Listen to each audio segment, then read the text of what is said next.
Olá, bom dia a todas e todos. Meu nome é Sucelaine Stayanov. Eu estou como professora coordenadora do Núcleo Pedagógico da Diretoria de Ensino de Capivari Região.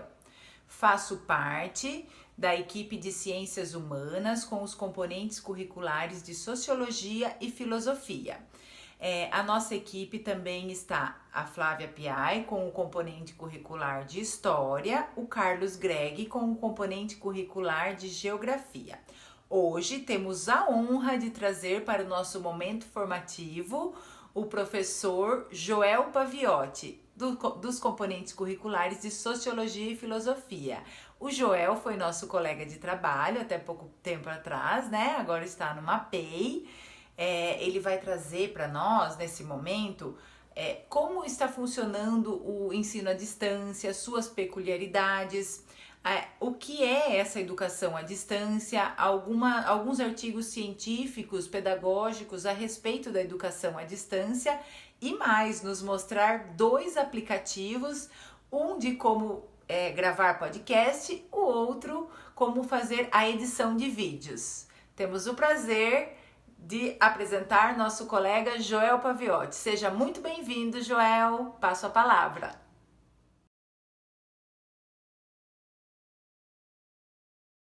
Oi, pessoal, beleza? Eu sou o Joel Paviotti, sou professor, coordenador de área no estado de São Paulo, sou formado em Ciências Sociais na Unicamp, tenho pós-graduação em Cinema, e a Flávia, o Carlos e a Sucelaine conversaram comigo, e a gente acabou combinando aí de fazer uma formação com vocês, tá? Eu estou muito feliz. Muitas pessoas de vocês aí me conhecem, meus colegas, né? Gosto muito de vocês. Trabalhei na diretoria, foram anos muito bons de trabalho. Eu conheci muita gente boa, muita gente capacitada, muita gente inteligente. E eu sei que na nossa diretoria tem uma galera que segura a bronca, leva o pino nas costas mesmo, mano. Aqui na nossa diretoria de ensino, a gente educa a molecada em ciências humanas, e isso é massa demais. Eu lembro, eu via muito professor lendo, muito aluno lendo, e eu fico orgulhoso, mano. E toda vez que a galera me chama para conversar com vocês, eu me sinto muito bem. Muito obrigado mesmo por existirem, por serem colegas meus de trabalho, tá bom? E assim, eu vim aqui fazer uma formação com vocês, vamos que vamos, mano, e sem desanimar. Eu sei que tá embaçado, aqui em casa também tá embaçado, né? Para vocês terem uma noção, é a terceira vez que eu estou tentando gravar isso aqui, porque minha sobrinha chegou, o galo canta, o carteiro toca campainha, e o negócio é muito louco, mas assim, a gente não pode parar, né, pessoal? O que a gente está fazendo hoje é um esforço de guerra, e é bom que a gente tenha noção disso daí, tá bom? Então, assim, ó, eu vou apresentar aqui para vocês. Eu estou gravando usando o Google, o Microsoft Teams. Microsoft Teams é um excelente software para a gente conseguir gravar as nossas aulas e também conversar, né, com a nossa equipe, com as pessoas que trabalham com a gente, etc., né? E eu vou colocar aí a pauta para vocês, o que a gente vai trabalhar hoje. Antes disso, eu gostaria de terminar de falar das minhas credenciais aí. Além de ser professor, educador presencial, eu também faço um trabalho de divulgação científica e produção de conteúdo na internet, né, que me auxiliou muito, inclusive, a conseguir constituir o assunto para vir conversar com vocês hoje, tá? Então, assim, ó, eu tenho uma empresa, hoje é uma empresa, né, Iconografia da História. A gente produz conteúdo para a internet, conteúdo educativo na área de ciências humanas. Quem quiser acompanhar, não conhecer a página ainda, acompanha. Juntando todas as nossas páginas, né, o Instagram, a gente tem um podcast no Spotify, a gente tem uma página no Facebook, o canal no YouTube, temos livros lançados que vão ser lançados agora. Terminei de escrever um que está pronto só para publicar, e agora a gente escreveu uma parte de um outro, aí eu e uma colega, que faz, uma grande amiga, na verdade, que faz parte do nosso trabalho também, a Adriana de Paula, e a gente trabalha com isso, com divulgação científica na internet na área de ciências humanas e produção de conteúdo, né? E nossos conteúdos têm chegado para 2 milhões de pessoas por semana, e juntando todas as nossas páginas e meios de comunicação, a gente tem 800 mil seguidores. É um trabalho bastante duro, bastante complicado, mas a gente pegou o jeito e felizmente hoje é sucesso. Eu falei isso para vocês porque faz 4 anos que eu produzo para a internet e eu vou falar para vocês algumas das dificuldades, tensas dificuldades que eu tenho para poder produzir esse conteúdo. Enfim, o que a gente vai falar hoje é sobre educação à distância. O que é e o que devemos saber sobre ela. Mano, é assim, ó. Que acontece? Em março, a gente foi jogado para dentro das nossas casas. Obrigatoriedade do governo para evitar a transmissão comunitária, o aumento de transmissão comunitária, para não entrar em colapso no SUS, para não entrar em colapso, o SUS não entrar em colapso, né, o sistema de saúde brasileiro, e a gente foi colocado dentro de casa com os alunos, né? Os alunos na casa deles e a gente na nossa, evidentemente. E, cara, isso foi uma fita muito braba, muito louca, assim. A nossa geração nunca conviveu com uma parada dessa, né? Tudo bem que quando teve H1N1, surto de H1N1 e a pandemia do H1N1, a gente ficou um tempo, né? Suspendeu uns dias de aula, mas nunca desse tanto, nunca com essa quantidade de isolamento e nunca com essa quantidade de morte também. Então penso que esses moleques, essas meninas estão passando, né, cara? Aí a gente foi colocado em teletrabalho, em home office, dentro de casa, com filho para cuidar. Para a mulher ainda é mais complicado ainda a fita, porque pela configuração da nossa sociedade, né, acaba ficando para a mulher um monte de coisa da criança, e não digo que o camarada daqui não faça sua função também, mas a gente sabe que na sociedade acaba sobrando muita fita para a mulher e ela acaba dobrando, triplicando o horário de trabalho, né, meu? E é a terceira vez que eu falei aqui, terceira vez que eu estou tentando gravar aqui. É um estresse, parece que eu estou trabalhando muito mais do que eu trabalhava presencialmente, porque a gente não consegue mais fazer essa separação. O cérebro não faz separação entre serviço e casa. Então fica tudo a mesma coisa, porque também a gente tem serviço em casa. Então a qualquer momento minha sobrinha pode entrar aqui, pode acontecer alguma coisa e, mano, relaxa aí, compreenda e já era. Eu tô com trauma de link de reunião, mano. Eu tô sonhando com isso, tá ligado? Não tô indo à noite lá no banheiro, na cozinha, com medo de encontrar alguém para reunião, alguém no meu celular. Esses dias atrás eu fui no banheiro, esqueci a câmera do celular ligada. E, nossa, velho, é muita fita aí. E assim, cara, o que eu percebi como formador, como educador? A gente foi colocado dentro de casa e aí o governo apareceu, a secretaria falou: ah, agora a gente vai fazer EAD o bagulho. E ninguém, e assim, por mais que eles fornecessem informação em pá, a gente não tinha as ideias organizadas para resolver esse problema. Porque como que funcionam as coisas, né? Quem a gente é tudo da área de ciências humanas, aqui a gente sabe como é que é. Mano, tem um problema que vem da realidade. A gente traz esse problema para o mundo das ideias, organiza as ideias, pensa, que é uma característica, peculiaridade humana, e aí a gente traz de novo para a realidade para resolver o problema. Então a gente tem um problema, a gente tem que continuar educando os alunos em home office, certo? Longe deles. E ao mesmo tempo, o que acontece? A gente sabe o que é educação à distância? A gente sabe a eficiência da educação à distância? A gente sabe como isso funciona direito? A gente leu sobre isso, a gente se formou sobre isso, a gente teve disciplina disso na universidade? Não, mano. É complicado. E aí eu fui buscar, fui estudar, fomos estudar, eu e os professores que trabalham comigo, pegamos artigos, estudos do que está sendo produzido de educação à distância, e a gente trocou uma ideia, a gente arrumou ferramentas, e eu espero que eu possa desmistificar um pouco a educação à distância para vocês, fazer essa formação junto e tirar, cara, mais do que isso, tirar a angústia que tá dentro da gente, velho, de não estar conseguindo muitas vezes desenrolar o negócio, sabe? Então, mano, eu espero que essa formação seja interessante para todos vocês aí. Vamos, que o show não para. Então vamos lá.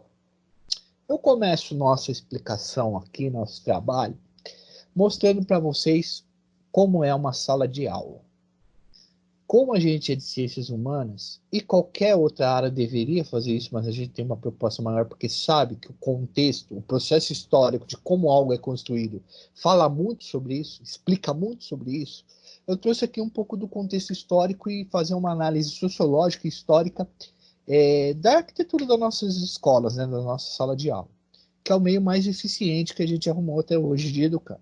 Então, nas últimas centenas de anos, nas duas últimas centenas de anos aí, os dois últimos séculos, como a gente tem educado os nossos alunos, né?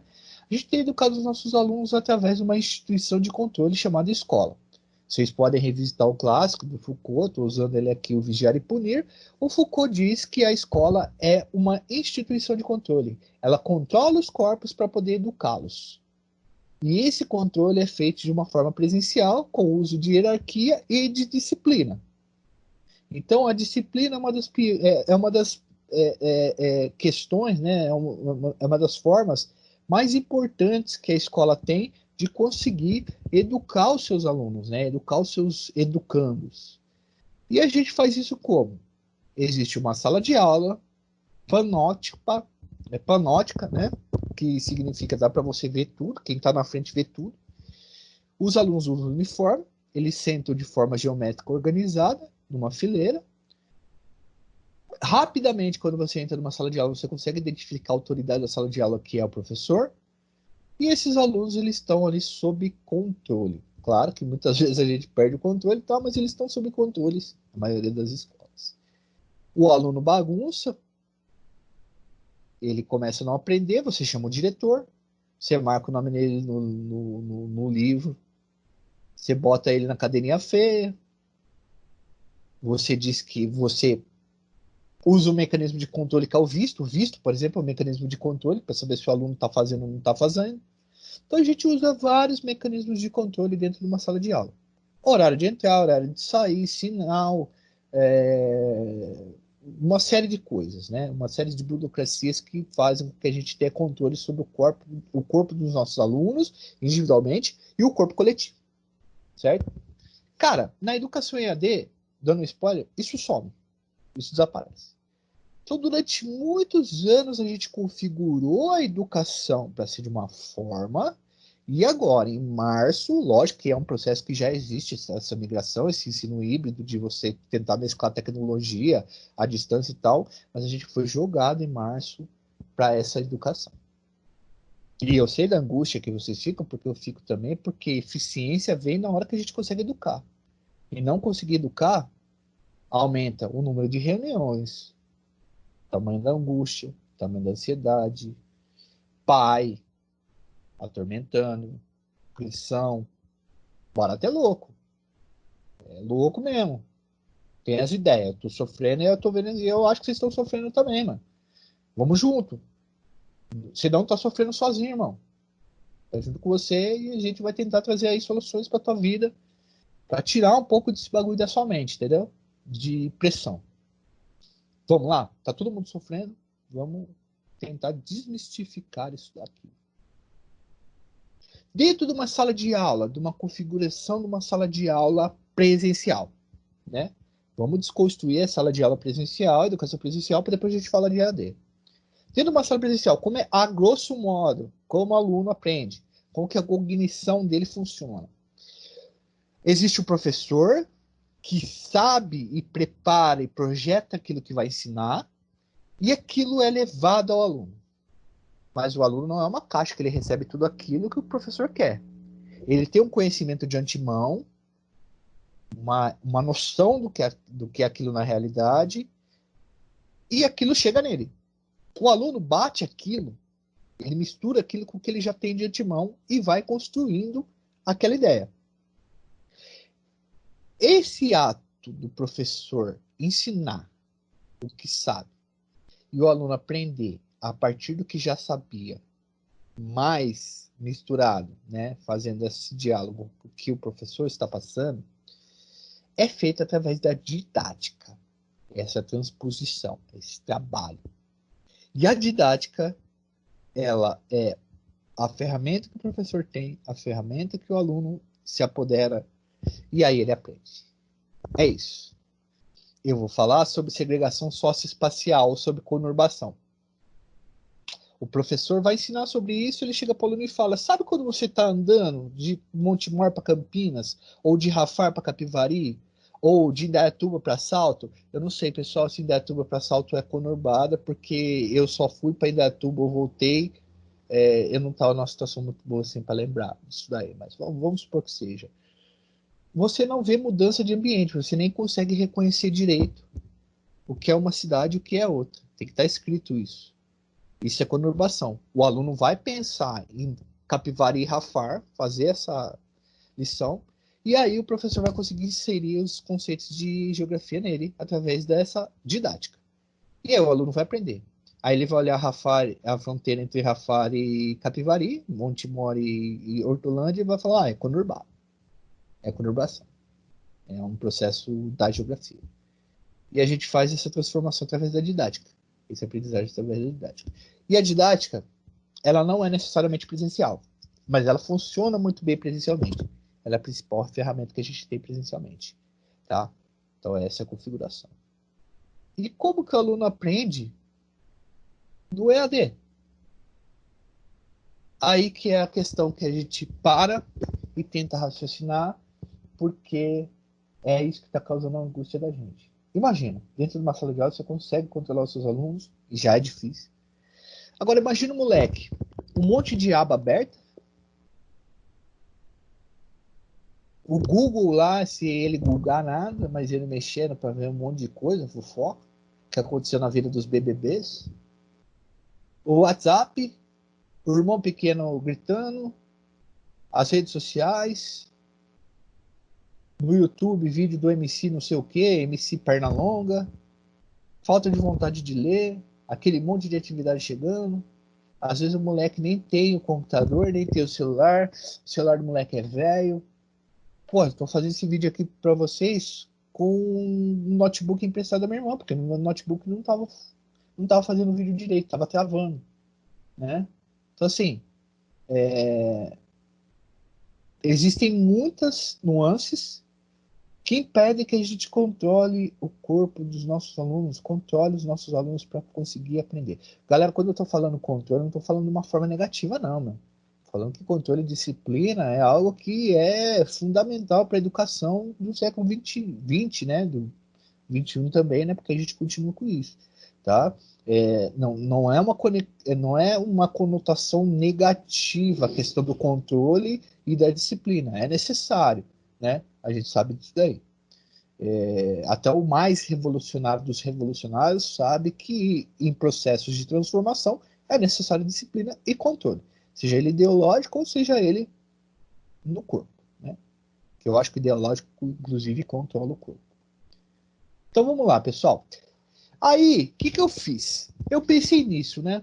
Pô, se a gente não sabe, se a gente sabe como funciona a educação presencialmente, como que a gente sabe como funciona ela à distância?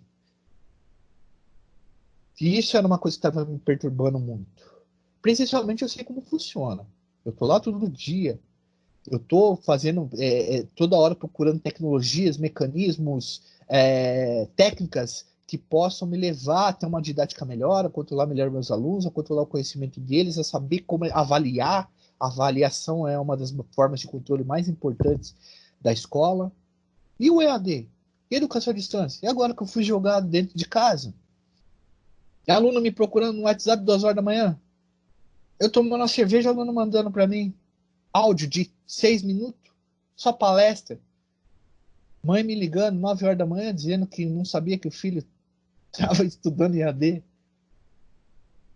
Professor, a vida de professor não é fácil, não, cara. Qualquer lugar, né, mano? Mas assim, vamos lá. Eu fui buscar no portal do MEC o conceito de educação à distância. Olha só, lá no portal do MEC. Educação à distância é a modalidade educacional na qual alunos e professores estão separados, física ou temporalmente, e por isso faz-se necessária a utilização de meios e tecnologias de informação e comunicação. Essa modalidade é regulada por uma legislação específica e pode ser implantada na educação básica, educação de jovens e adultos, educação profissional técnica de nível médio e na educação superior. Legal. Então, quer dizer que é uma modalidade de ensino, de educação, quando há uma separação física e temporalmente, ou temporalmente, né? Mas essa é uma definição de AD do século XX, do final dos anos 80 e início dos anos 90, quando estava se pensando ainda a LDB, e que a educação à distância era uma oportunidade a ser pensada muito fortemente para chegar a todos os lugares do Brasil. Então, isso foi pensado até na época que era educação por correspondência, cara, por carta, que existiam os cursos por correspondência e tal.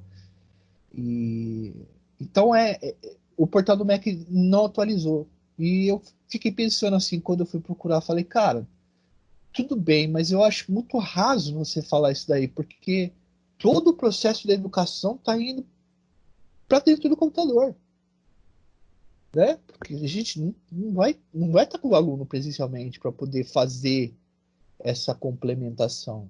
Como que a gente vai fazer isso? O que é necessário para fazer isso? Né? Então a gente viu que o conceito de EAD é antigo, tem pelo menos aí seus 30 aninhos. É um rapagão, né? É um homem formado já, uma mulher formada. Na verdade, a gente tem que discutir, e aí eu fui procurar, fui pesquisar em artigos. Antes de discutir o EAD, a gente precisa discutir o que é educação e o que é o conceito de distância no século XXI, que é um conceito de distância diferente do século XX. A escola ela demora muito para atualizar, mano. É muito louco isso aí. Mesma história, por exemplo. Quem dá aula de história sabe disso daí. Várias, várias narrativas históricas já caíram por terra. Várias pesquisas históricas já foram revistas, né, de forma segura, né, acadêmica, claro. Não estou falando de cara que viaja aí. E demorar para chegar nos livros didáticos. É a mesma coisa em toda essa estrutura pesada que a gente tem da escola burocrática para chegar às mudanças, às alterações do nosso tempo. Mas a distância do século XXI ela não é a distância do século XX. Ela é uma distância muito diferente. Muitas vezes o nosso aluno e nós mesmos, nos últimos anos, a gente não sabe o que é não ver um amigo há muitos anos. Porque ele está lá no Facebook, ele está no Instagram, às vezes você visita o perfil dele. Você não percebe as mudanças que essa pessoa está tendo fisicamente, psicologicamente, porque você está vendo ela, você está tendo contato ali. O que é a distância no século XXI? Estamos nos mesmos grupos de WhatsApp, nas mesmas redes sociais, sempre próximo. Aquele grupo do oitavo, aquele grupo da faculdade, né? Que tinha os maconheiros, tinha os bêbados, tinha os caras que gostavam de estudar. Aquele grupo lá que todo mundo, todo mês, fala que vai se encontrar e ninguém nunca se encontra. Parece que a gente marca o encontro só para tirar o peso da consciência, né? Olha, a gente está distante, tem que marcar um encontro. Isso é muito louco, porque essa questão de marcar um encontro, ela é do conceito de distância do século XX, não do século XXI, porque vocês estão perto, vocês estão no mesmo grupo, vocês estão no mesmo lugar, vocês estão se comunicando. Mas a gente tem que marcar, mesmo que não vá fazer, para dar essa noção, né? Pá, a gente tá perto, a gente se gosta, a gente se fala. Muitas vezes você para de falar com um amigo 2, 3 meses, mas o cara tá lá toda hora online, tá no mesmo grupo, você manda uma porcaria lá, ele manda outra. Você tem uma tia no Zap que manda lá as flores. É terça-feira, ela manda quarta-feira com figurinha da terça. Bom dia, terça linda, é quarta-feira. A gente tá nas mesmas redes sociais. Enfim, a gente tá sempre próximo, galera. Não tem mais esse negócio de estar distante. A não ser que não tenha rede social, que a pessoa seja alguém reclusa, que não existe, cara. Cada vez menos existe isso daí, né? A tecnologia já está permeando a nossa vida há muito tempo.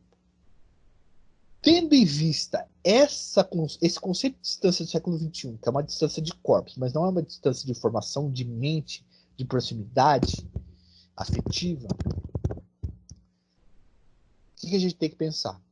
A gente altera o nome de educação à distância para educação online, que é o que a gente chama mais ou menos de educação online e offline, né? Existem, na verdade, modos de educação: online, offline que a gente chama essa educação de blended learning. Educação híbrida, né? Educação misturada, mista. Numa tradução livre aí do termo em inglês. O blended learning, ele está sendo usado em muitos lugares. Mas aqui no Brasil a gente vai chamar, e aqui na formação a gente vai chamar de educação online, tá? A educação online, ela está sendo usada em muitos lugares do mundo. Já tá faz tempos, assim, nas universidades mesmo. Muitos de vocês fizeram curso online, uma segunda graduação, uma complementação, primeira graduação. Preciso ter bastante responsabilidade. Muitas vezes nós não somos maduros para fazer isso daí. Então o termo que a gente vai usar é educação online, não educação à distância. Porque, de qualquer forma, não estamos distantes, né? Como é o conceito de distância do século XX. E como, quando a gente fala educação à distância, a gente pensa quando a gente está falando.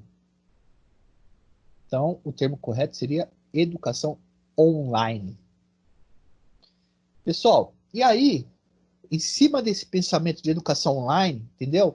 Eu fui buscar, mano. Nós fomos buscar, né? Eu e os meus colegas professores, alguns deles estão aí na formação. Nós fomos buscar artigos e produções acadêmicas, porque educação é séria, pedagogia é séria, não é achismo. Há pesquisas nessa área, há produção de conteúdo, de conhecimento acadêmico nessa área. Então, a gente foi buscar isso e estamos trazendo para vocês. O conjunto das nossas pesquisas, dos nossos estudos, criou uma palavra, o vírus, que tem muito a ver com o computador. Vírus, que são as iniciais de viabilidade, interatividade, responsabilidade, ubiquidade e simplicidade. Essas 4 ficam. 5. Desculpa. 5. Então, dentro desses 5 termos, a gente vai conversar e entender melhor o que é educação online. A educação do século XXI, que eu duvido, a hora que a gente sair, no esforço de guerra que a gente está fazendo, a hora que a gente sair daqui, o mundo é outro lá fora, o mundo é outro, já era, o mundo não é o mesmo. Isso vai ser incorporado, pessoal. A gente não vai parar disso daí, não. Então é bom a gente entender, organizar nossas ideias para saber que essa nova forma de educação, ela não vai ser sucumbida.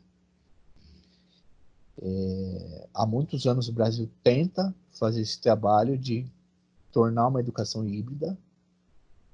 Muito difícil, porque realmente a gente tem certas condições no Brasil que a gente acaba ficando lento em algumas coisas, principalmente na implantação de políticas, nas transformações políticas, principalmente na educação, mas isso não vai desaparecer, já era. O mundo mudou, o mundo se transformou, não é a mesma coisa, e a gente está no olho do furacão, tentando entender o mundo. Imagina os nossos alunos que entendem menos ainda do que nós.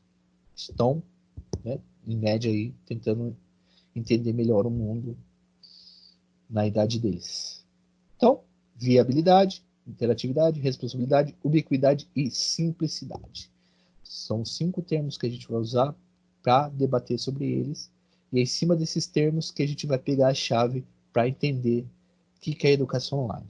Beleza? Vamos lá, então. Ver se a gente tira um pouco dessa angústia nossa, né, pessoal? Então, vamos lá. Viabilidade. A educação online, ela precisa ser viável. Então, o que a gente tem que analisar para entender a viabilidade e ver se a gente consegue tornar ela viável? Formas que tornam a escola presencial viável. Só para depois a gente falar do online. Limpeza da escola. Um diretor. Professor. Alunos matriculados. Giz. Quadro. De canetão. Remuneração, salário. Livro didático. Materiais. Condições básicas e mínimas para que a gente possa educar os nossos alunos, tá ligado? Porque senão a gente não consegue, né? E dentro dessa viabilização, para a educação online, além de toda essa estrutura material que a gente precisa ter, a gente precisa entender se é viável educar através de 3 conceitos que vão ou favorecer o nosso trabalho ou complicar o nosso trabalho. Fratura digital. No Brasil, que é um dos países mais desiguais do mundo, não dá para você comentar nada sobre política pública ou sobre fenômeno social sem falar de desigualdade social. Desigualdade social quer dizer desigualdade de acesso ao consumo também. E essa desigualdade de acesso ao consumo vai ser um fator um fator importantíssimo para a gente conseguir entender e para a gente conseguir compreender o acesso de cada aluno.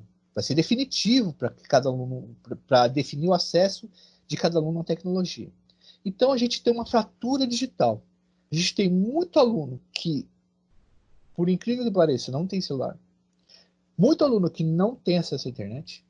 Muito aluno que tem o celular antigo, velho, que não dá para você ter a mesma velocidade de um e de outro. Tipo, a velocidade, um aplicativo que você indica, por exemplo, no mais antigo não funciona, no aparelho mais novo pode até funcionar. Então há certas desigualdades no equipamento do cara. Essas desigualdades a gente vê na escola quando o aluno vai com fome, quando o aluno não tem orientação dos pais.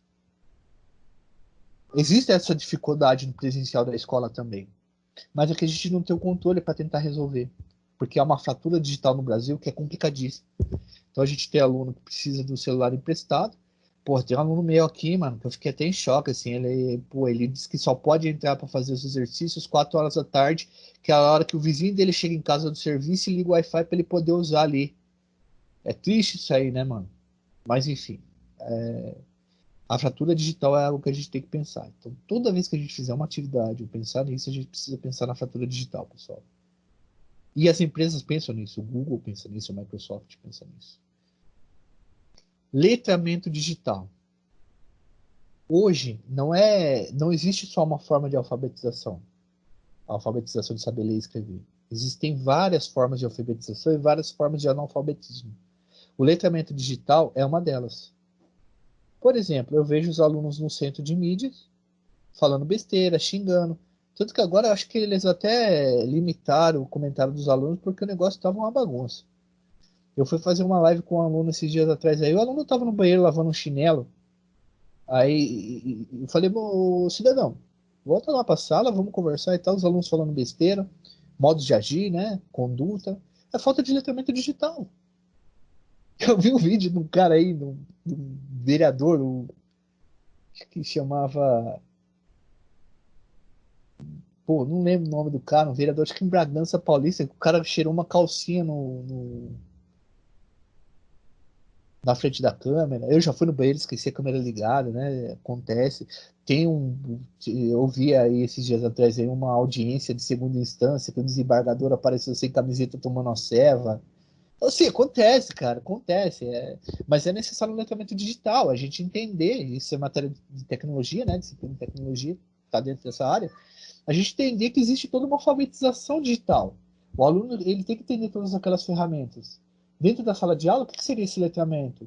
Ele entender como abrir um livro didático, como procurar as páginas do livro didático, como fazer as margens no caderno, onde pular uma linha e etc. Coisa que, por exemplo, os alunos do sexto ano perguntam muito e os alunos do terceiro ano do ensino médio já sabem, já têm autonomia para fazer. Eles vão aprendendo tudo isso conforme o tempo. Quem vai fazer esse letramento digital com os nossos alunos? Os softwares, eles são indutivos, eles conseguem fazer esse trabalho. Mas é uma coisa que a gente precisa se preocupar também, tá? O letramento digital ele sempre tem que estar vindo acompanhado aí para a gente fazer educação online. Então, não adianta só a gente mandar um conteúdo sem mandar uma explicação para os nossos alunos de como fazer aquilo. Se ele tem o mínimo de clareza no que é para fazer. E isso a gente é privilegiado, porque os nossos alunos, a geração dos nossos alunos é uma geração que eles pegam isso aí muito rápido, cara. E eu acho que letramento talvez seja uma das coisas que menos a gente precisa se preocupar nesse sentido. Isso é mais questão dos pais. Os pais precisam de um letramento digital maior. A gente fez uma reunião de pais aqui, foi legal tudo, mas os filhos que estavam coordenando o computador, o celular, isso é muito bom.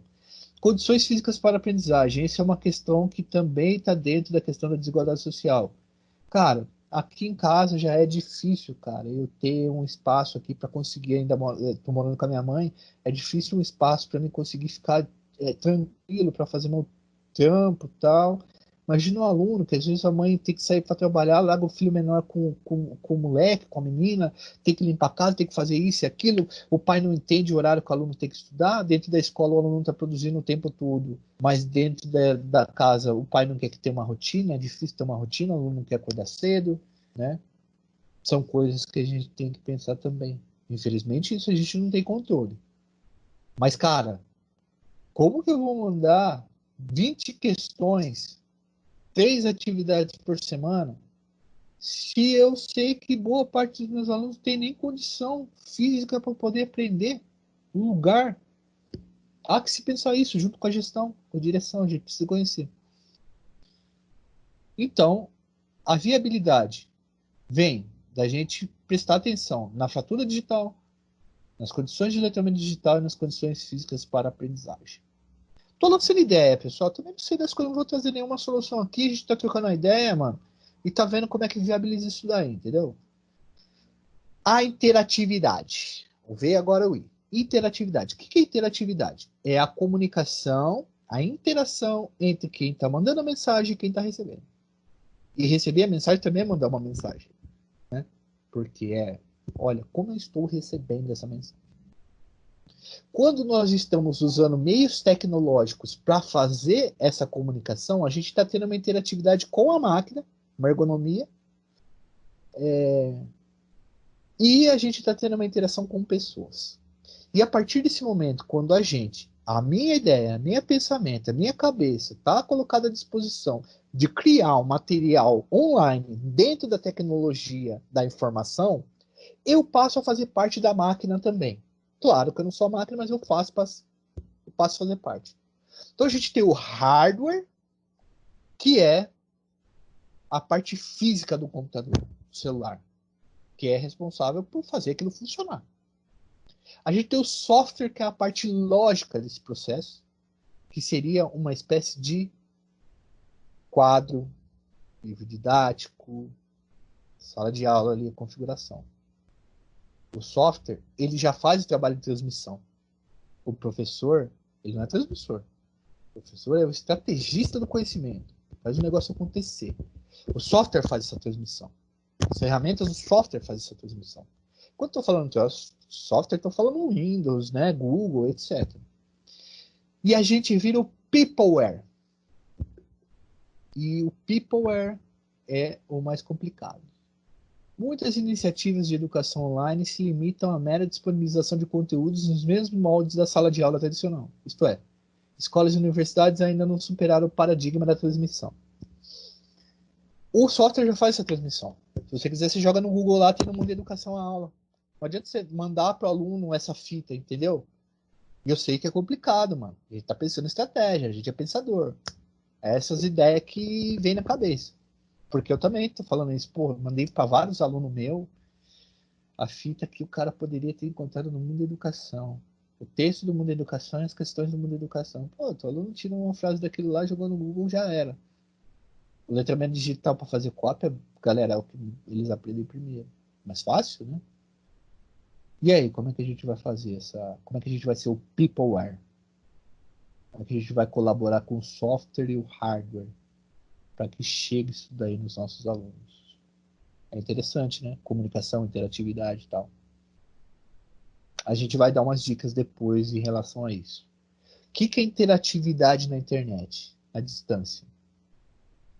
É você fazer, é se comunicar com o aluno em uma distância temporal, em uma distância física, mas uma distância de informação e comunicação muito mais rápida.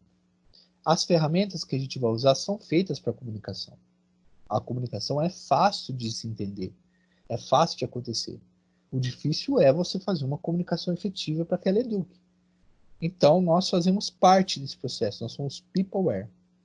E é muito louco isso, porque muitas vezes a gente se coloca de fora desse processo, né?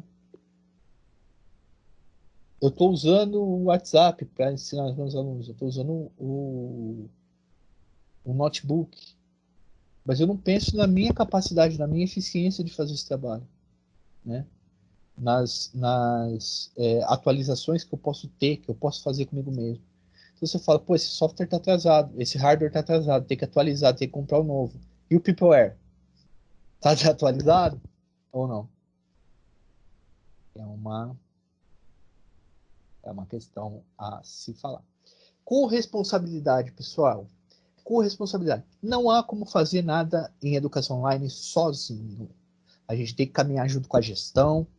E a gente sabe que muita. Cara, é uma crítica à gestão também.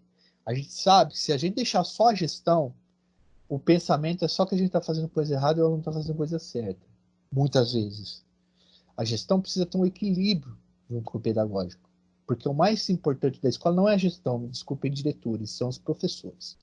Falo isso para todo mundo que pergunta. Os educadores ali da ponta do negócio, né, do chão de fábrica, esses caras são. A corresponsabilidade é isso. Todo mundo tem que pensar, todo mundo tem que estar fazendo. O diretor tem que saber, isso é uma pressão que tem que ter. O diretor tem que saber informática, tem que saber o que está mexendo, tecnologia. A GOI, os professores. Como é que a gente vai exigir isso dos alunos depois também, se a gente não faz o letramento digital? Então, é bom que a gente tenha uma noção de corresponsabilidade para fazer nossa própria formação, para mexer, para não ter medo da tecnologia, para entrar nesse processo de tecnologia.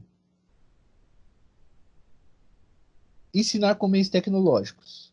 Pessoal, uma aula expositiva dada em vídeo não é uma aula de transposição, não é uma tradução, não é uma transposição tecnológica. Não é assim, ó. Ah, eu vou dar uma aula, uma videoaula. Tudo que eu vou. Então eu ligo a câmera e eu fico na frente do quadro dando uma videoaula. Não funciona desse jeito. A videoaula, ela tem que ter uma interatividade de imagens, de legenda. Ela não pode ser longa, ela tem que ser mais curta, até para viabilizar melhor a tecnologia. Uma videoaula longa é uma videoaula de mais de 10 minutos. É longa. Eu desafio vocês a pegar qualquer vídeo do YouTube que os alunos assistem e consigam aprender. Porque esses 10 minutos que vocês vão fazer é uns 10 minutos editados. A gente vai falar sobre ferramentas que podem fazer isso. É 10 minutos que tem interatividade, então vai ter coisa, vai ter imagem na tela, etc., que eles podem pesquisar depois. E é importante eles saberem que eles podem voltar aquilo várias vezes para conseguir aprender e eles têm o Google para pesquisar. Claro, garantindo acesso à internet e patrocínio de dados. Novamente, a gente está pensando em educação. Eu sei que tem muitas limitações, eu sei que tem falta de dinheiro, falta de estrutura, a gente está usando nossas ferramentas, nosso celular e etc. Mas isso é a gente tem que debater, galera. Mano, a gente tem que debater porque eu não estou vendendo um peixe aqui. Eu estou falando que eu estudei, tá? Então a visão é mais ou menos essa. Então, ensinar com os meios tecnológicos é diferente. E existe corresponsabilidade, existe responsabilidade de todas as partes da escola, tá? Porque eu posso preparar minha videoaula, mas eu preciso que o diretor viabilize, por exemplo, a plataforma para mim poder publicar ela. Eu preciso que o diretor viabilize para mim um celular da escola para mim poder fazer minhas aulas, um espaço para mim trabalhar. Então é corresponsável. Ubiquidade. Essa talvez seja a parte mais interessante, que é talvez a parte que tá me pegando na real é essa, galera, porque pô, desculpa estar chamando de galera que eu falo isso, acho que sei lá, é a minha forma de me colocar perante as pessoas, manos, galera, professores, meus queridos profissionais e tal. Mano, eu falo assim, entendeu? Falo assim com a minha mãe, com a minha tia, com o meu chefe, eu já falei assim com o secretário, dirigente. A gente fala desse jeito aí e já era. O importante é a mensagem, né?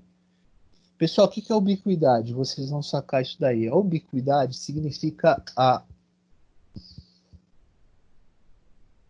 Como eu posso explicar isso daí de uma forma mais. Ó, vamos lá. A escola tem 15 disciplinas. Cada professor manda uma atividade por semana. Cada atividade tem 5 questões. Certo? 4 questões para ficar mais fácil a conta. Então são 60 questões por semana para o aluno. O aluno vai fazer aquilo lá na rotina, ele tem uma rotina de estudo, ele vai conseguir fazer,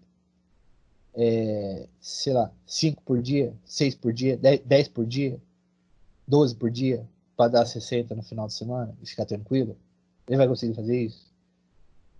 Na sala de aula ele consegue, porque a gente tem o controle dele, o controle dos corpos, a gente dá visto, ele tem um tempo para fazer aquilo, a gente sistematiza e separa as aulas para que ele não perceba o quanto que ele está fazendo de coisa. Mas dentro de casa, aquilo vai acumulando na plataforma, no e-mail, e ele fala assim, ah, tá aí, amanhã eu faço. Tá aí, depois da manhã eu faço, tal. Aí muita gente vai falar, porra, aluno é vagabundo, né, cara? O aluno não quer saber, não quer aprender, etc e tal. Cara, e na verdade, essa questão da ubiquidade, ela é uma questão que pega todo mundo, mano. Por exemplo, a gente tem nas próprias coisas que a gente consome o conteúdo on demand. O que é o conteúdo on demand? Por demanda. O streaming, por exemplo. Pessoal, lembra quando a gente era mais novo aí? Vamos puxar lá no passado. Ia passar Titanic, o Exterminador do Futuro, na Globo. A gente esperava no começo do ano a Globo falar todos os filmes que ela ia passar no ano. Ela marcava, olha, dia 18/7 vai passar Exterminador do Futuro, filme inédito na Rede Globo. Todo mundo ficava esperando e não podia perder aquele momento. Porque era aquele momento que você tinha para assistir. Você tinha que esperar chegar na locadora e correr para alugar. Quando o conteúdo foi pro Netflix, 40 mil filmes, a gente instalou TV a cabo em casa com 200, 300 canais. O que começa a acontecer? Você não tem mais pressa de fazer aquilo, você não tem mais pressa de ver aquilo. No Netflix, por exemplo, tem uns 4, 5 filmes aí que todo mundo fala que eu tenho que assistir e eu não assisto porque eu falo, ah, mano, mas eu assisto. Tá aí mesmo. É por demanda, a hora que eu quiser eu ligo e eu assisto. Entende? Quando você precisa fazer seu próprio horário, ver suas próprias coisas, tudo bem. É a diversão, Netflix, né? É lúdico. É. Mas é um exemplo. Quem fez faculdade online sabe que a gente se atrasa. Sabe que muitas vezes a gente procura as respostas. No grupo do WhatsApp, galera, como é que é? Quando vocês fizeram o curso do Inova aí, todo mundo respondeu certinho? Ou vocês pegaram do Zap Zap as respostas? Né? Então eu queria que vocês entendessem que esse tipo de comportamento, em relação à ubiquidade, né, esse conteúdo por demanda, daquilo tá o tempo todo ali disponível para o cara responder a hora que ele quiser, ele não tem um tempo cronometrado para isso rápido, isso se acumulando, não é uma questão só dos nossos alunos, mano, é uma questão de todo mundo. Todo mundo passa por isso. Diário de sala e tal. Isso talvez seja a coisa que mais pega e os nossos alunos não têm maturidade para entender. Então, como é que a gente vai agir com esse conteúdo on demand? Se a gente tem uma falta de estimulação à rotina dentro de casa. A gente sabe que é difícil. É difícil pra gente fazer rotina aqui, pessoal. Às vezes eu acordo 6 horas da manhã, eu tomo um banho e visto até uma roupa assim, que era uma roupa pra mim ir pro trabalho. Aí tem dia que eu fico de pijama. Tem dia que eu não produzo o quanto que eu produzia, depois tem que trabalhar 12, 14 horas. Mas eu estou recebendo salário, estou recebendo cobrança. O não controle do ambiente de estudos. Muitas vezes eu até pego para fazer e não consigo fazer. Caiu a internet, coisa que não acontece no presencial. Restrição da espacialidade da angústia. Toda vez que eu vou deixando acumular aquilo, eu tenho um monte de coisa para assistir, eu tenho um monte de coisa para responder, a tendência é que eu vá desanimando, que eu vou ficando cada vez mais angustiado. Precisa de um professor para chegar no aluno e falar, restringir essa angústia dele, igual a gente está tentando fazer aqui. Calma, vai fazendo das próximas semanas e esses que deixou para trás vai fazendo de pouquinho em pouquinho. 2 cada dia, 3 por semana. Um dia que você estiver tranquilo, deixa de assistir um filme e faz. Querendo ou não, é algo que funciona. Pelo menos a gente pode tentar. A restrição da espacialidade da angústia. A gente precisa muito dos pais nesse momento, pessoal. Só que, mano, não tem como você fazer uma formação com os caras. É uma questão de responsabilidade. A gente tem que falar do nosso trampo. E o nosso trampo tá dentro desse trabalho, né? Então,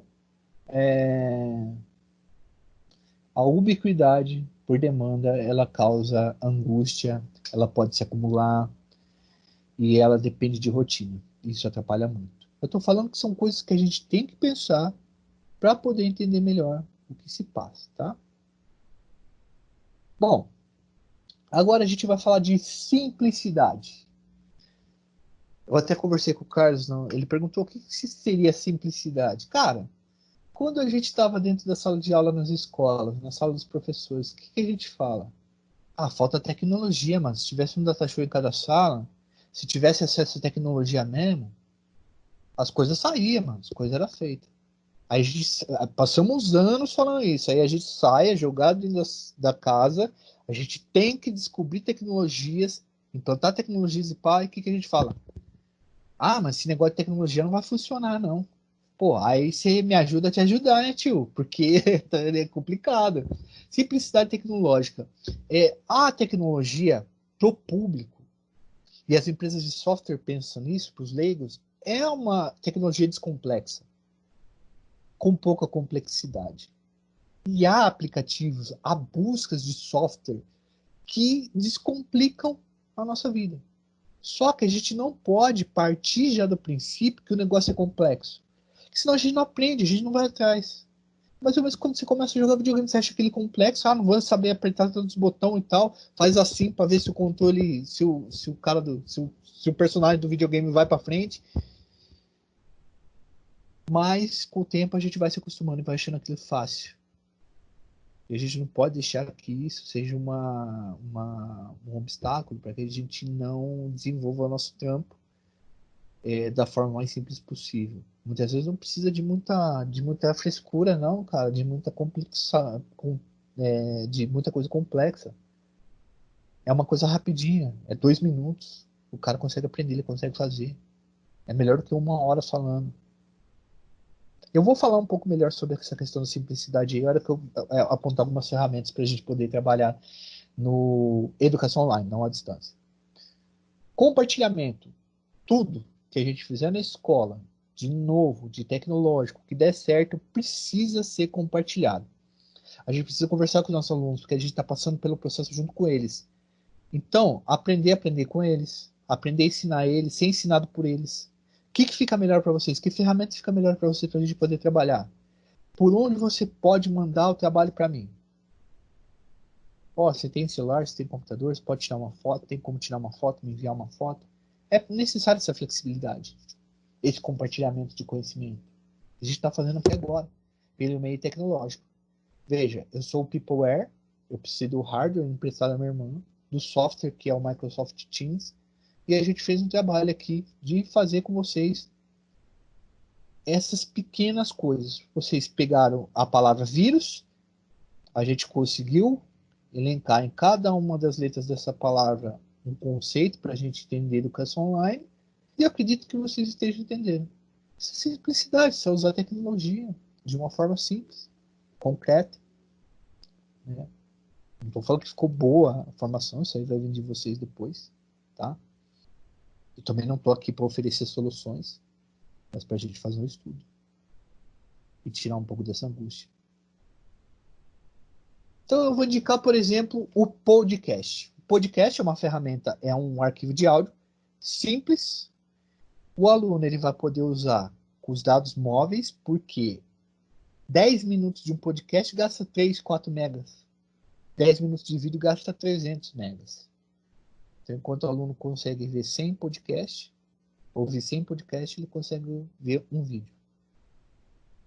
E o podcast, você não precisa se expor à sua imagem, você consegue fazer ele fácil, com o celular na mão, e é um aplicativo muito simples, mas simples mesmo para fazer. O podcast é uma espécie de programa de rádio, pessoal. Você pode fazer com outro professor, etc. Pode ligar para o outro professor e gravar esse podcast. É muito interessante. Eu vou colocar um aí para vocês verem, do professor Hilton. E eu vou enviar para vocês um tutorial de como fazer um podcast no Anchor. Que é de Anchor. O Anchor é um excelente aplicativo. Gasta só para você instalar, são só 3 megas, 2 megas e alguma coisinha, quase 3. É rápido, fácil utilização, apertar para gravar, guardar, e é rápido também para enviar. E você consegue fazer uma explicação rápida de 5, 10 minutos, fazer um corte, colocar uma trilha sonora, deixar um negócio muito legal mesmo. Eu vou colocar um do colega meu de trabalho, o professor Hilton Valeriano, que tem feito um trabalho excelente com podcasts. Toda matéria, toda atividade que ele envia para o aluno, ele envia em podcast e tem dado muito resultado. Eu vou colocar aqui.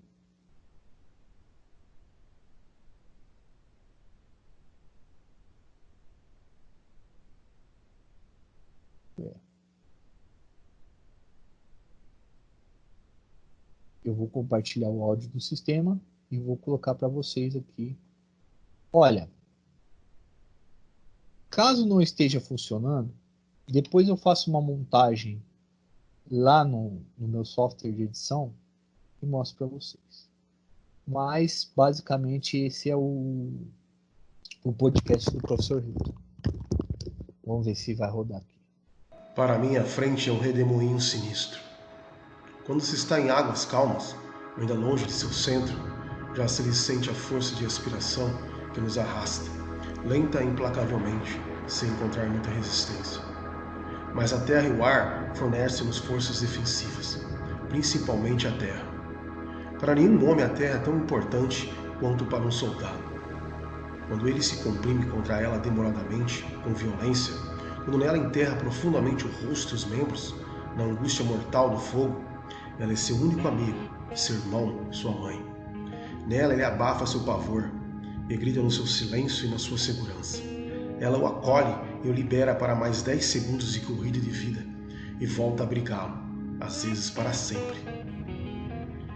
Esse é um trecho de um clássico da Primeira Guerra Mundial, um romance do escritor Erich Remarque, que se chama Nada de Novo no Fronte. Um livro que aborda aspectos terríveis. O outro que eu queria mostrar para vocês é para gravar videoaula. Também é um aplicativo simples de usar, fácil, e dá para compartilhar com os alunos muito fácil, porque a resolução é baixíssima, que é o InShot. O InShot é um aplicativo que usa no celular, Android, ou também no notebook, que você grava suas aulas, videoaula, consegue inserir imagem, tal, videozinhos juntos, meme, para conseguir trabalhar com os alunos. É fácil, é muito fácil a videoaula. Também vou enviar para vocês um tutorial no YouTube para vocês entenderem melhor como é que funciona o InShot. Ele é um excelente aplicativo, cara. Eu consigo gravar uma videoaula dele em 10, 15 minutos, ela tá prontinha, sai pro ar, vai pro YouTube e ela é excelente, excelente mesmo. Então, a gente tem o Anchor, que faz o podcast, o InShot, que faz o vídeo, e isso pode ser são os dois softwares que vão auxiliar você, que é o Peopleware, a poder fazer esse trabalho. Aí vem a noção do Peopleware, de como fazer isso de uma forma simples, mais simples possível e mais eficiente possível. Tá? Vamos lá.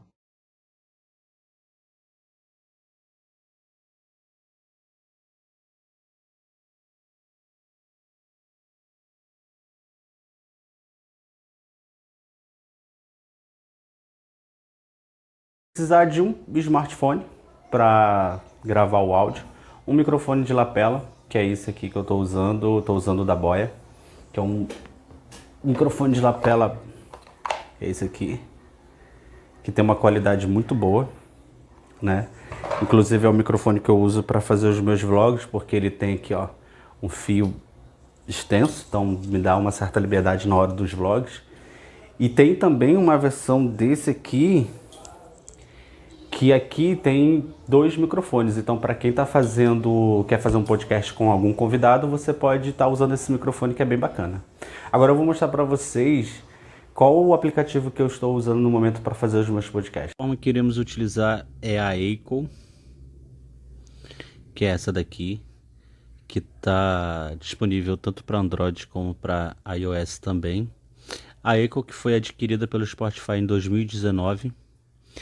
É bem fácil de ser utilizada e assim, quem no passado queria fazer podcast, mas desistiu pelo trabalho que dava, né, pela falta de ferramentas que tinham, algo que simplificasse, a Anchor ela veio com essa proposta de simplificar a forma de como se faz podcast, como se edita o podcast. Então você faz o download dela no seu smartphone. Vamos clicar aqui em abrir. E para começar a fazer o seu podcast, você vai clicar nessa aba aqui, ó. Nessa aba não, nesse ícone, ferramentas. Clicando nela, você que já vai ter gravar, biblioteca, a biblioteca onde ficam armazenados os seus episódios, ou algum trabalho que você esteja fazendo, algum podcast que você esteja fazendo e não finalizou ele ainda, então fica salvo aqui. Tem esses sons de intervalo, que é bem legal, que dá para você utilizar no seu podcast. Tem também sons, que são aqueles de cavalo, de memes, né? Como se fosse aqueles barulhinhos de memes. É bem legal também para quem gosta. Tem também a parte de músicas, onde você pode clicar aqui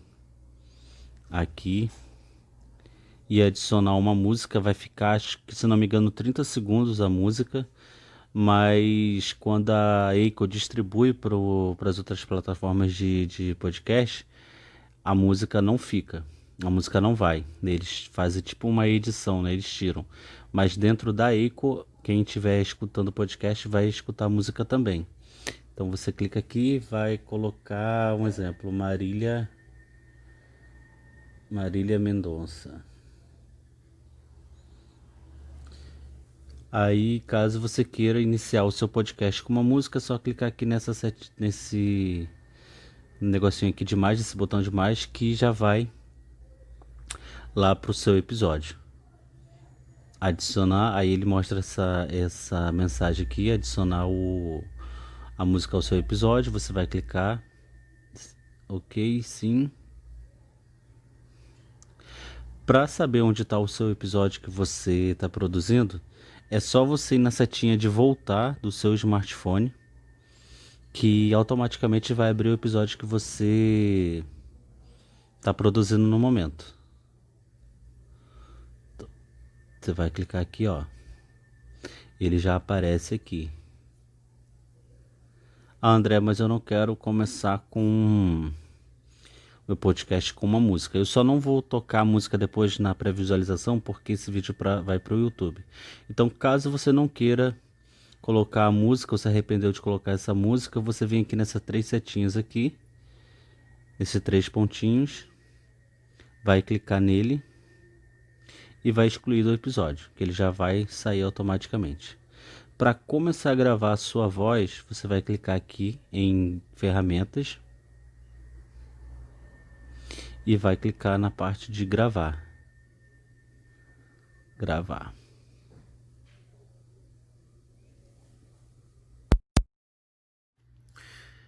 E vai começar a fazer o seu podcast. Vou dar um exemplo.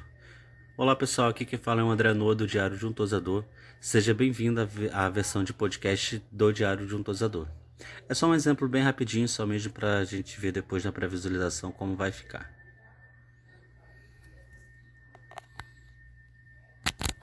Caso você queira colocar uma música no fundo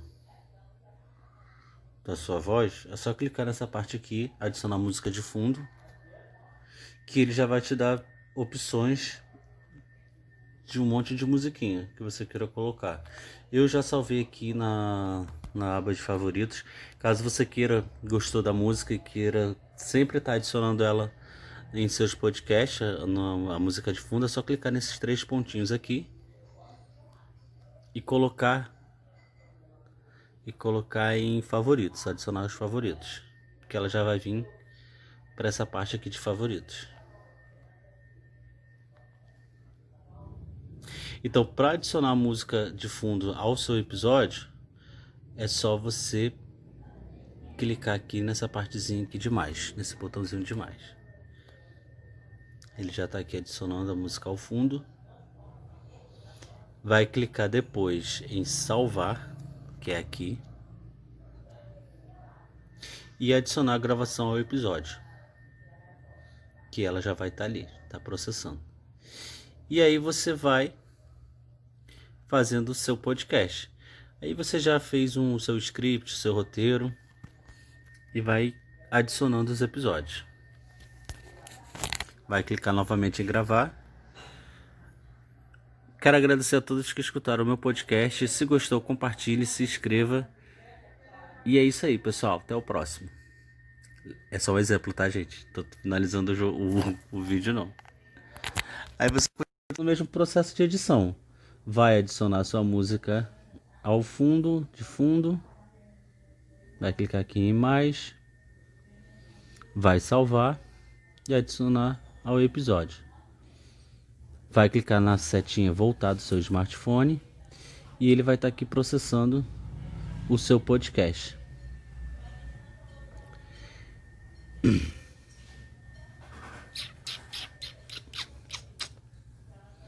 Vai estar processando, ele demora um pouquinho, alguns minutos não, alguns segundos.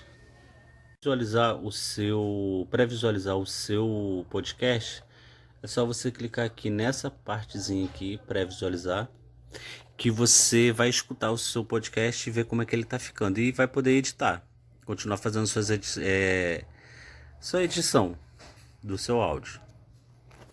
André, mas eu quero colocar o áudio, quero mudar a ordem do áudio. Então, para mudar a ordem do seu áudio, você vai pressionar, a gente vai tirar esse áudio aqui e colocar aqui no lugar desse. Você vai pressionar ele aqui na tela do seu smartphone e vai arrastar ele para cima. Aí, repara aqui, ó, que ele já mandou uma mensagem de reorganização de segmentos. E você vai clicar em salvar. Clica aqui em salvar, que ele vai salvar a ordem do seu podcast. Agora, você já produziu seu podcast, já finalizou ele e vai publicar. Então você vem aqui, clica nessa parte aqui em publicar, que ele já vai abrir essa parte aqui, onde você vai aqui colocar o título do seu episódio. Vou escrever qualquer coisa, que é só uma demonstração. Vai colocar uma descrição do seu podcast.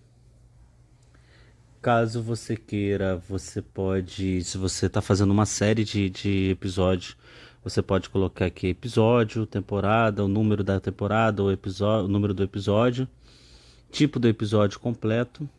Você também pode colocar uma capa ao seu podcast. É só clicar aqui, que ele vai escolher uma foto existente ou tirar uma foto.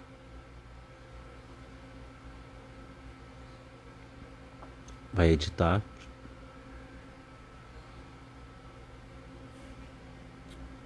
Vai editar uma foto. Vai colocar a foto do jeito que você queira. Ele vai dar a opção de várias fotos.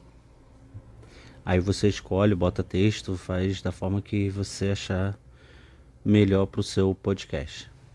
Aí você vai clicar aqui, publicar agora. Ele vai publicar, sendo que eu não vou colocar. Não vou publicar esse episódio, vou mostrar para vocês um que eu já tenho. Vai clicar aqui, ó, para saber onde está seus podcasts, é só em seu podcast. E aqui vai estar os seus episódios. Tem esse aqui e esse aqui. Tenho dois. Fiz esse, comecei a fazer podcast já tem 2 dias atrás apenas. Aí ele vai mostrar aqui total de reproduções, público estimado. E uma coisa bem legal também, a Anchor, ela vai distribuir o seu podcast para várias plataformas de podcast. Então você vem aqui para saber como é que está o status de distribuição. Vem aqui nesses 3 pontinhos. Vai abrir essa aba. E aqui, ó, só em status de distribuição, que você vai saber aonde que seu podcast está. Em qual plataforma ele está disponível. Então o meu já está disponível no Spotify e nesse aqui.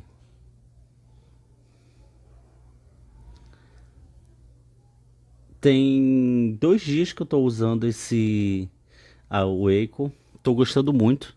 É bem fácil de fazer podcast. É bem legal. tô gostando demais de fazer podcast, porque eu tenho um pouco de vergonha de fazer vídeo, né? Tem analítica aqui também, ó. Você pode ver aqui, ó, o seu andamento do seu podcast, né? Como fluxo de visualizações. Então é isso, gente. Essa parte aqui mesmo para mostrar para vocês como é que funciona. Olá, professor, seja bem-vindo ao Experimentos de Garagem. Dando continuidade à nossa série Gravando uma Videoaula Fácil, hoje nós vamos aprender a editar vídeos.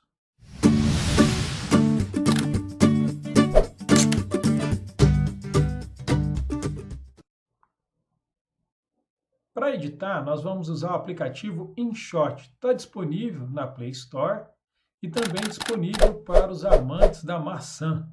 É só você digitar o InShot. Vamos conhecer a interface dele. Aqui em cima, no canto superior direito, eu tenho a engrenagemzinha, onde eu tenho a opção Save Path, que é aonde ele vai salvar os meus arquivos depois que eu renderizar ele, tornar permanente as edições que eu fiz. Isso é interessante para quando você tem um cartão de memória e está faltando espaço no seu aparelho e ele precisa salvar esse vídeo em algum lugar. Como a intenção nossa é vídeo, clicar em vídeo. Eu vou clicar em novo. Ele pergunta qual vídeo que eu quero editar. Eu vou pegar, tem um vídeo aqui, deixa eu ver esse aqui, ó. 7 minutos. Ok. Eu abri o vídeo, ele já pega e já mostra para mim uma ferramenta para fazer corte. Eu já posso cortar o comecinho e o final, que geralmente é aquele momentozinho que a gente está preparando as coisas, colocou para gravar, e dá aquela respirada e vai começar a gravar. Então você já pode fazer corte por aqui, só você ir arrastando e olhar em qual parte que você quer parar, clica e puxa. Ó. Vou pegar aqui só um pedacinho, ó. Peguei só esse pedacinho aqui, ó. Aí eu já cortei, já vou usar esse pedacinho aqui, ó. Se você quiser adicionar mais um, vai clicando, tá? Vai clicando e vai adicionando. Vamos supor, você gravou em 3 partes, você já pode adicionar todos os arquivos. Então, eu vou confirmar aqui. Confirmei. Ele já apareceu aqui para mim a interfacezinha. Aí, aqui em cima, tem o botão de voltar e o botão salvar, que é já para salvar o meu projeto. Aqui eu tenho o Canvas, aqui no cantinho, que é justamente a proporção do meu vídeo. Se eu quero deixar ele no formato original, então se a gente já gravou em Full HD, é esse formato, quer dizer, em HD, é esse formato que a gente quer. Se você gravou e quer trocar de formato, aí você pode fazer por aqui. Aí tem a opção dele ampliar, dele encaixar, se você usar a proporção 1 para 1, que geralmente aí tem, Instagram também tem essa proporção, tá? Que ele fica quadradinho, ficar no topo, embaixo. Então tem aí as opções. Eu vou deixar o original. E aqui também, ó, se você clicar lá no botão, ele tem original 1 para 1 e aparece que ó, lá o YouTube 16:9, que é o formato que a gente gravou. Ó. Ele nem vai mudar. Se o vídeo for pequenininho, ó, menos de 1 minuto, aqueles vídeos curtinhos, ó, tem aqui, olha, outros formatos que você pode escolher. Mas no nosso caso, ou você já escolhe aqui, ó, YouTube, ou deixa no original e confirma, tá? E aqui tem um zoom, ó, para você centralizar também, se você quiser, tá? E ele já deixa ali, ó, uma imagenzinha de fundo, uma réplica ali. Então, se o seu vídeo tá sobrando as bordas e você quer dar uma ajustadinha, você pode ir puxando por aqui. Mas tem que tomar cuidado, porque às vezes outras coisas que você for mostrar, pode ser que não apareça, tá? Então, deixa eu deixar aqui no 0 mesmo. Confirmei que é proporção. Música, eu não recomendo vocês colocarem música, porque vai atrapalhar a voz de vocês. Aqui no meio está a parte da pré-visualização, e embaixo está a linha do tempo. A agulha, essa linha branquinha aqui, a gente chama ela de agulha, que ela fica sempre no meio e ela vai mostrando, conforme eu vou deslizando para a esquerda, ela vai mostrando aonde que eu estou mexendo. Ó. Aí vamos supor que eu quero fazer alguma coisa nesse momento. Aí é só eu clicar em qualquer uma dessas ferramentas. Vamos aprender a rotacionar e girar o nosso vídeo ou figuras. Eu vou fazer a parte primeiro de girar ele, tá? Se for preciso, o vídeo ficou ao contrário, aí eu venho aqui, eu posso fazer só ir clicando aqui, ó, eu já faço o giro. Se eu quiser inverter o lado, tem aqui, ó, flip também, ó, tá? Tá aqui as duas ferramentas. Vamos aprender a fazer um corte. Não é o recortar aqui não, você nem o aparar. Vamos usar o dividir. Eu peguei, opa, quero fazer um cortezinho aqui, ó. Eu venho aqui e clico, ó, dividir. Ele já dividiu, ó. Tenho duas partes agora, ó, tá vendo? Tem a parte de cá e a de cá. Aí eu andei mais um pouquinho, esse pedaço é o pedaço que eu quero tirar. Venho aqui e divido de novo. E aí percebe que agora ficou um bloquinho. Aí eu posso clicar nesse bloquinho, aí ele aparece para mim. Fazer um outro corte aqui, se eu quiser. Agora que eu já tenho mais precisão para fazer o corte, tá? Posso girar esse pedacinho, posso inverter, posso duplicar ele, posso acelerar ele também aqui, mas eu quero aqui, ó, excluir, ó. Pronto, tirei aquele pedaço do vídeo que eu não quero. Aí beleza, fui andando, cortar de novo, marquei aqui, aí quando veio, errei esse pedacinho aqui, não gostei, eu falei alguma coisa que ficou errado, engasguei, espirrei, tossi, corta aqui. Clica e aí você faz o ajuste. Mas é aqui, ó, dividir, esse que a gente vai utilizar. Vamos aprender a adicionar um texto. Vamos supor que eu preciso adicionar uma informação aqui que faltou no vídeo. Eu posso clicar aqui no texto e ele já vai inserir o texto nessa linha do tempo, nesse lugar. E eu escrevo o que eu quero. Ali, coloquei cubo. Aí você tem as opções de cor, escolher a cor. Tem a opção do tipo de letra. Dá preferência para letras que são mais fáceis de serem enxergadas. Você pode adicionar até um efeito nela, ela surge, tá? Fica bonitinho o efeito. Você pode escolher também um efeito de saída, né? Para quando ele for embora, ele diminui.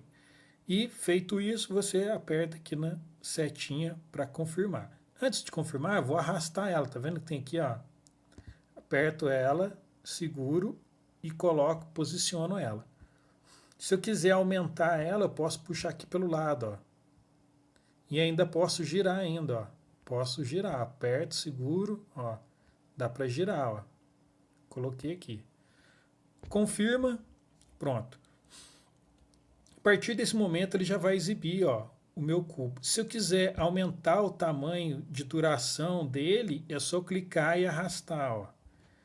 E aí ele vai aumentando o tempo. Então se eu puxar aqui, ó, vamos colocar, confirmar aqui. Vamos dar o play, ó. Aí apareceu. Mas eu deixei ele muito tempo, tá vendo? Aí, ó, beleza. Então, facinho adicionar um texto. O texto é muito útil porque às vezes você precisa corrigir alguma coisinha que você falou e não quer gravar de novo, adicionar um link, alguma outra informação. O texto é útil para isso. Vamos aprender a salvar o nosso projeto, renderizar ele, salvar todas as modificações que nós fizemos, deixando aí o nosso produto final prontinho. Apertei em salvar. Lembrando que se você excluir o arquivo original que você usou, se você precisar reeditar ele, vai dar problema. A qualidade de exportação, então vamos escolher 720. Olha que esse vídeo meu já vai dar 218 MB. Dependendo, se o vídeo seu ficou curtinho, você pode até subir ele com maior qualidade, tá? Eu vou deixar ele como 720. E aí, ele vai converter e você não pode fechar essa tela enquanto ele está convertendo, porque senão ele perde todo o trabalho.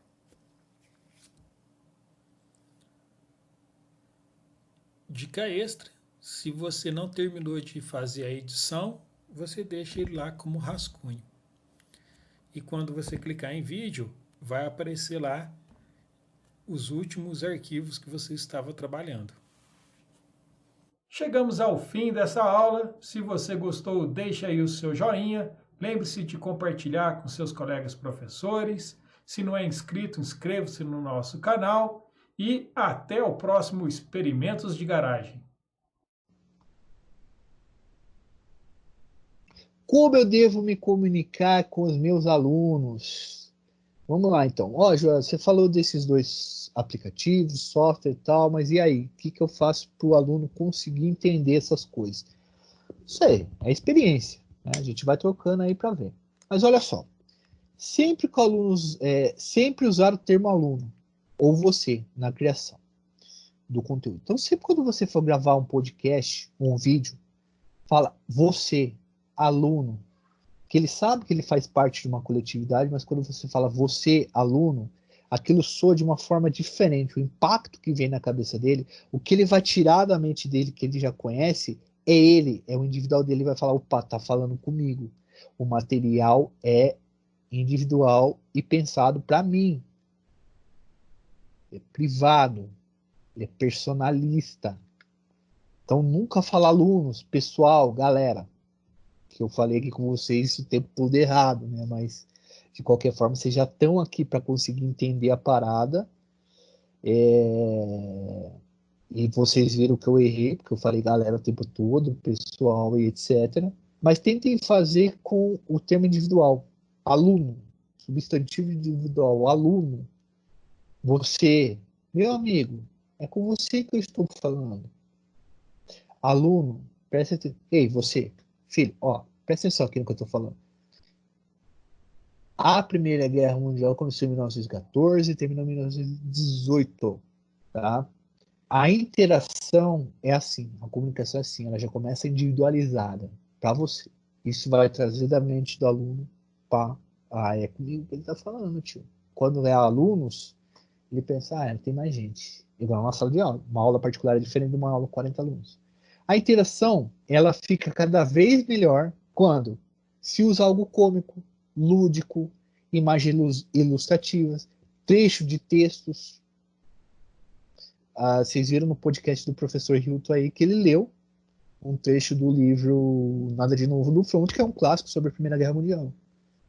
E a música de fundo traz o aluno para dentro da parada. Isso é usar tecnologia. Isso é traçar estratégias. Ele preparar a aula dele, ele pensou assim, vou fazer podcast, mas eu primeiro vou ler para ambientar meu aluno e depois a gente começa a falar das outras coisas. O uso de memes. Pessoal, memes é muito bom para comunicação com os alunos, já está caindo em vestibular.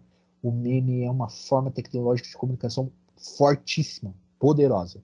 Então, falando que você vai explicar as coisas por memes, mas ele ajuda, espécie de ferramenta. Ele é tipo uma imagem do livro, né? E é uma linguagem pura da internet. Ela foi inventada, ela foi divulgada, publicizada na internet. Ela é cria da internet. Avisar sempre o aluno que ele pode voltar a escutar novamente como quiser. Dentro de uma sala de aula, o aluno, ele tende a prestar atenção e quando ele perde o fio da meada, ele para de prestar atenção porque ele não pode pedir para o professor voltar. Até pode, mas muitas vezes ele tem vergonha de fazer isso, na maioria das vezes.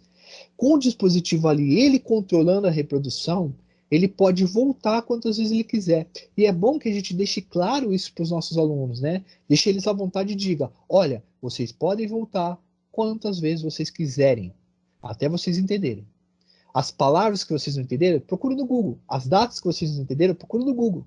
As palavras que eu disse, os termos que eu usei que vocês não entenderam, procure no Google. Então é sempre legal o aluno ter um roteiro. Esse roteiro é um roteiro legal para a gente saber como é que a gente vai construir uma aula online. É assim que eu acabo me comunicando com grande parte do Instagram, do Facebook, etc. É o que eu tenho de contribuição para vocês nesse sentido. É muito interessante. Bom, eu espero que tenha sido legal. A gente já está indo para os finalmente. Eu deixei aqui os 2 artigos que eu usei para fazer, que foram publicados no Jornal da USP. Não é tão grande assim. A referência do Foucault, portal do MEC, e um curso que eu fiz na plataforma Lumina, da Universidade Federal do Rio Grande do Sul, que fala sobre educação nos tempos de coronavírus. É bem legal, cara. Fala das angústias, sobre como que a gente pode fazer os trabalhos para conseguir diminuir essa angústia. É bem legal. Então eu deixo indicado aí para vocês. E os 2 links com os tutoriais do Anchor, como fazer um podcast, e do InShot, como fazer um vídeo, eu mando para vocês o link pela Flávia, pelo Carlos e pela Sucelane, que fizeram esse maravilhoso convite para mim estar aqui esse dia conseguindo falar com vocês. E ainda bem que eu consegui terminar o trabalho aqui sem necessariamente precisar interrompê-lo mais do que eu já havia interrompido nos outros tempos. Então, excelente. Eu espero que vocês aí, pessoal, tenham consciência, peguem esse material, estudem eles, voltem quantas vezes for necessário, tentem aplicar essa simplicidade, entender as angústias da obliquidade, né? Entender a viabilidade, tentar deixar viável esse trabalho, fazer toda essa interação. Pô, achei muito massa poder falar disso. Agora que terminou a minha explicação, eu fiquei maravilhado. Eu falei, nossa, cara, que da hora.